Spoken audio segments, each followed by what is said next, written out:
L'exploitation du téléphone de Fort Yakubu a permis qu'on se rende compte que tout ça, c'était fabriqué. Yeah, thank you very much for that question. It is not surprising that the Ministry of Communication of Cameroon is coming out to deny the accusations or allegations levied against the government and its authorities on the Gabu massacre.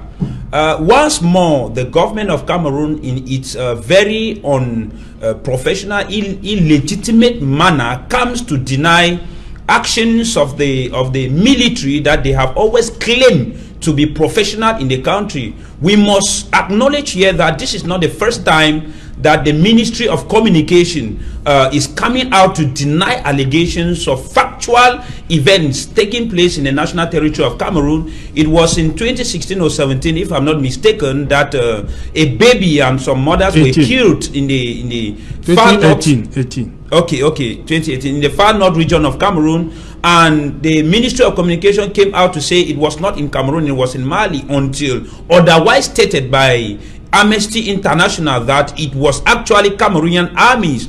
And right up to now, no justice had been rendered, because we Cameroonians have been observing to see that nothing has been done to the perpetrators of these inhumane and barbaric actions against human life, irrespective of the fact that a country is having security challenges. Lives are precious and priceless. It is the responsibility of a Republican army, as they claim, to respect in all its capacity the right of its citizens to live. That means you have to minimize in your full capacity the ability to kill a civilian. But when we see a situation where the military is being given the go ahead to kill in order to protect the territorial integrity of the country, it becomes a paradox. Donc vous dites que c'était intentionnel, vous dites qu'on a donné l'autorisation au ministère de tuer? I am telling here and standing on my words that the massacre in Gabu, actually the military was going there to go and ransack that zone in order to find the separatist fighters.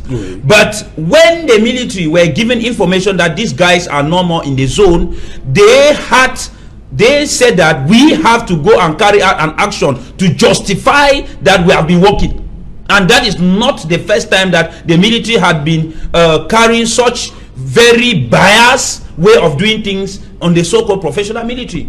If they say the separatist fighters that you people are looking for have quitted the zone, why should you go there again to go and ransack the zone? The intention of going to ransack is already unprofessional, is already criminal, because you can go and do an act there that will incriminate you, and actually it is the act of justifying working that has incriminated them. Because the government is a very funny government. They came and said that it was just five people that died, and you have already established a conclusion.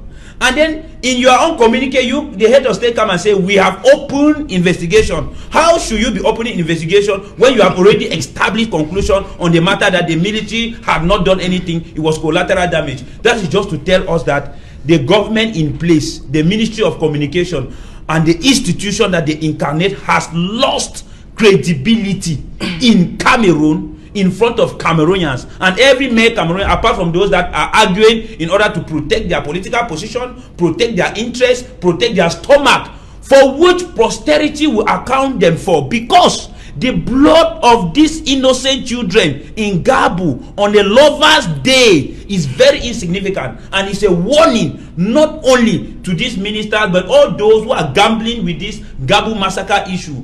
The blood of these innocent children will surely, if not legally, morally, or even in religious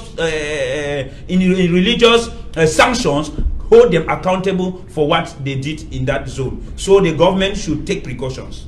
Serge Gauthier Onanina, Garbou, est là. Déjà, on ne s'entend pas sur le nombre de bilan. Le ministre fait une deuxième sortie pour dire que battre en brèche tout ce que Human Rights Watch a sorti le 25 février. Human Rights Watch dit s'être appuyé sur les témoins et aussi sur des images et à partir des satellites.